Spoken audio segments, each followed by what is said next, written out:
सन्मान्य स्टेज, पालक, विद्यार्थी आणि विद्यार्थी, आज आपल्याबरोबर संवाद साधण्याचा योग आला.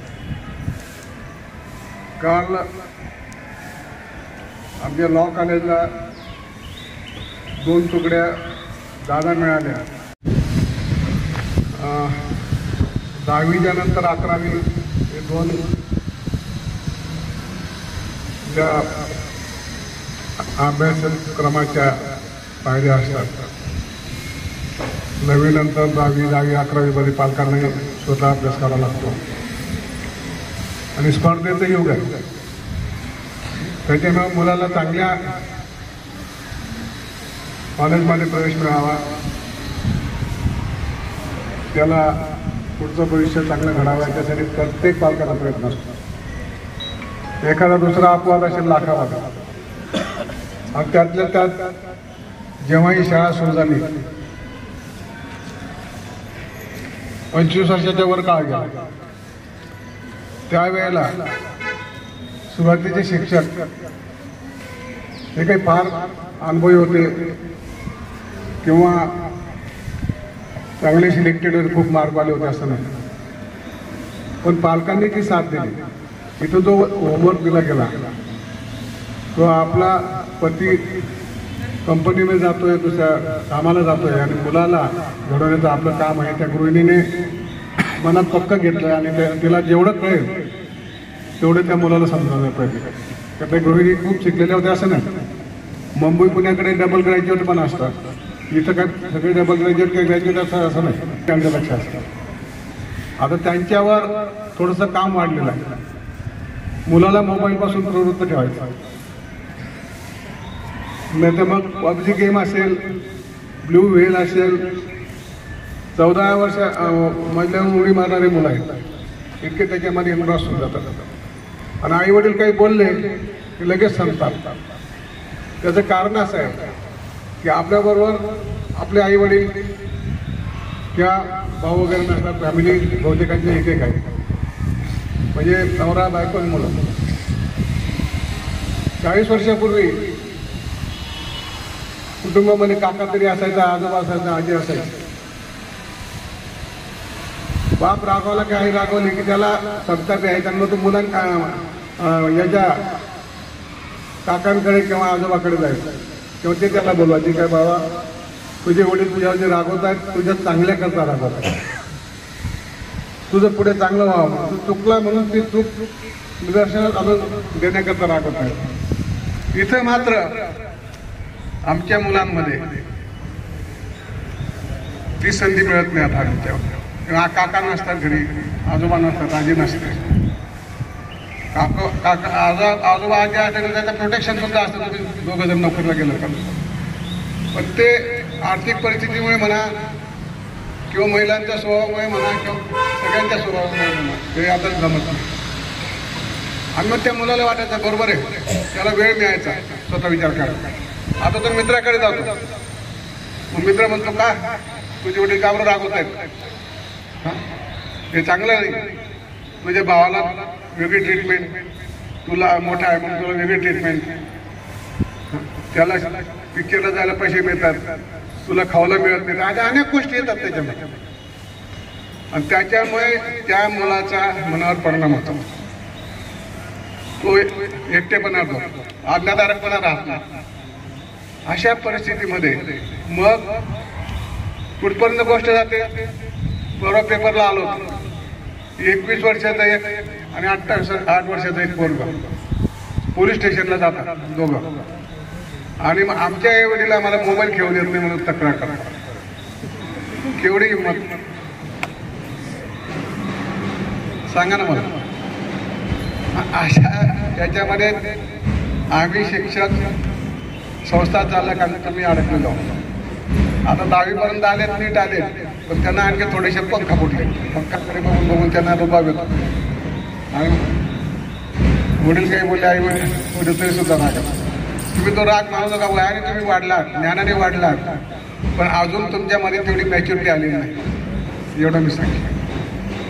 आणि शाळेला जेव्हा सुरुवात झाली त्याच्यानंतर मग वाढ व्हायला लागली, कारण केंद्रस्थानी शाळा आहे, संख्येमध्ये वाढ झाली.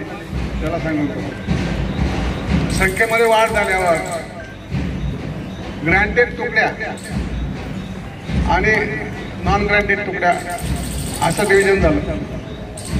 त्यावेळेच्या पालकांना आम्ही सांगितलं की बाबा आम्ही आता परीक्षा घेऊ, आणि परीक्षा घेतल्यावर जे मेरिटमध्ये येतील ग्रँटेड तुकड्यामध्ये टाकू, आणि जे मेरिटमध्ये कमी पडतील त्यांना नॉन ग्रँटमध्ये टाकू.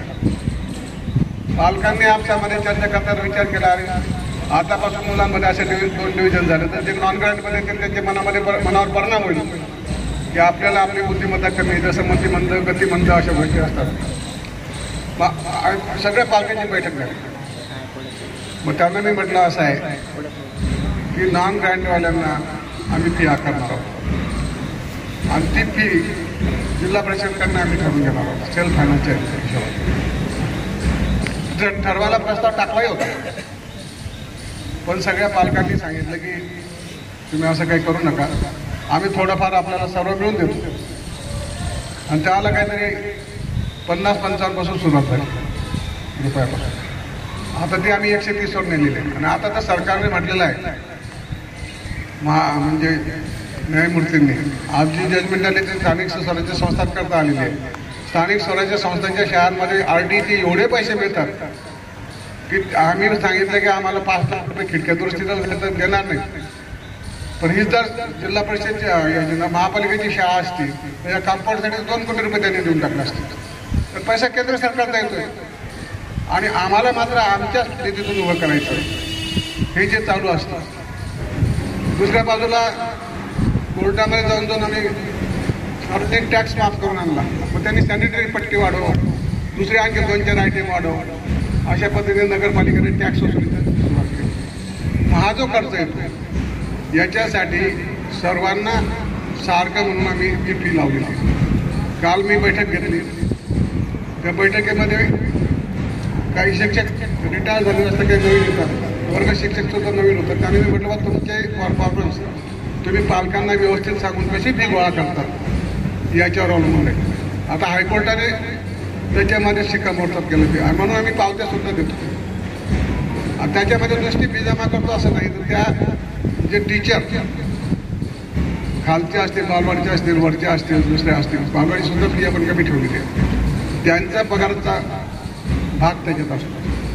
नवीन उपक्रम आपण चालू करतो. काल ज्यांना मी रागवलो म्हणून हे पालक जर आले त्यांनी 25 वनस्पतींचे नाव वाचले, त्याचं तुमच्याकडे 4च आहेत, सागरकोटा आहे, आमपेंढा आहे असं. तर म्हटलं पुढच्या आलं तुम्हाला मी लेखी निघू दे की सगळे 25 प्रकारच्या 2-2 कुंड्या आणून ठेवा, यांना समजू द्या.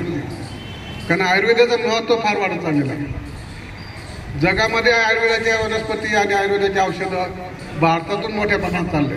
आता जो व्यापार आहे, आता जो एक्सपोर्ट आहे 2% आहे, पुढच्या 20 वर्षात तो 50-60% आहे. एवढा मोठा एक्सपोर्ट त्याचा व्हायचा आहे. आणि अशा परिस्थिती माझ्या घरामध्ये मी काय वापरलं पाहिजे.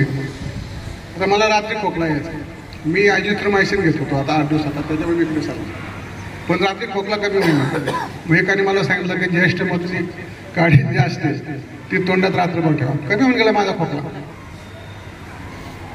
मी स्वतःवर अनुभव घेतलेला आहे. आणि म्हणून पालकांना सांगतो की एखादा प्रोग्राम मी इथं गेलो की औषध आपल्या घरात, पूर्वीच्या आजी आजोबाजांची औषधं, आजीबाईचा बटवा असायचा, त्याच्यामुळे बरेचशा रोग दुरुस्त व्हायचे. पायल्स हा जो आजार आहे तो इतका त्रासदायक आहे कोणाला आपण सांगूही शकत नाही. इलाज नव्हता. मला एका डॉक्टरने सांगितलं की शेवग्याच्या ज्या मुळ्या असतात,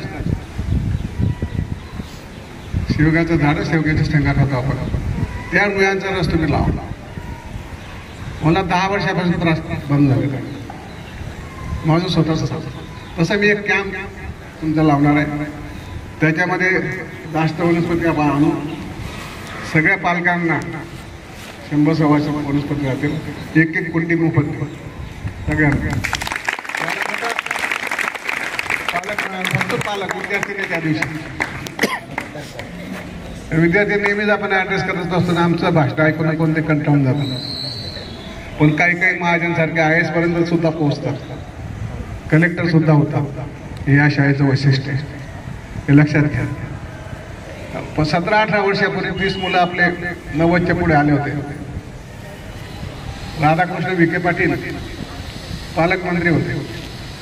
त्यावेळेचे संजय उत्तम पाटलांनी ठरवलं की त्यांच्या आसण्याचं उद्घाटन आपला सत्कार करून घ्यायचा. सत्कार होताना त्याने विचारलं की संतमिरा शाळा कोणाची आहे? म्हणे विजय नवल पाटील. म्हणे विजय नवल पाटील इथेही घुसलं का म्हणे? आता ते नगरचे आहेत, पुण्याचे आहेत, त्यांचा अधिकार इथं घुसायचा, फक्त आमच्या खानदेशवाल्यांचा इकडे यायचा अधिकार नाही, असा त्याचा अर्थ झाला ना. मग आमच्या मंडळीने सांगितलं की त्यांच्या सासुरवाडी जिथले होते, रामचंद्र चिंतामण पाटील त्यांचे सासरे होते. असं का म्हणे? मग ही शाळा यापासून चांगली नावाजलेली चाललेली, तुम्ही विश्वास ठेवतात आणि विश्वासाने तुम्ही इथं आलेला आहे. तुमचा विश्वासाला पुरून उरावा अशीच आमची अपेक्षा राहील. आणि त्यात तुम्हाला शेतीचं सुद्धा, मुलांना शेतीचं आवड असावी म्हणून आमचा प्रयोग इथं चाललेला असतो. मध्ये मध्ये बघा,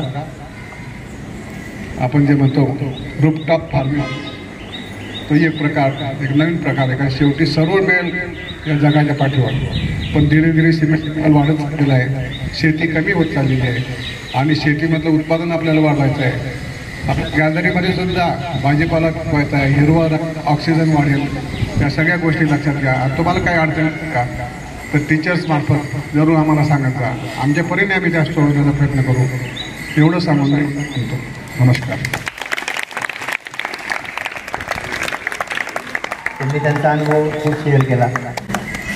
PSI साठी थोडीशी उंची कमी पडली म्हणून त्यांनी प्रयत्न सोडले नाही, असं सरांचं खूप 2 तास तुमच्याशी गप्पा मारत तरी त्या काही होणार. कालच ज्ञान प्रबोधिनी क्लासेस आले होते लटपटे,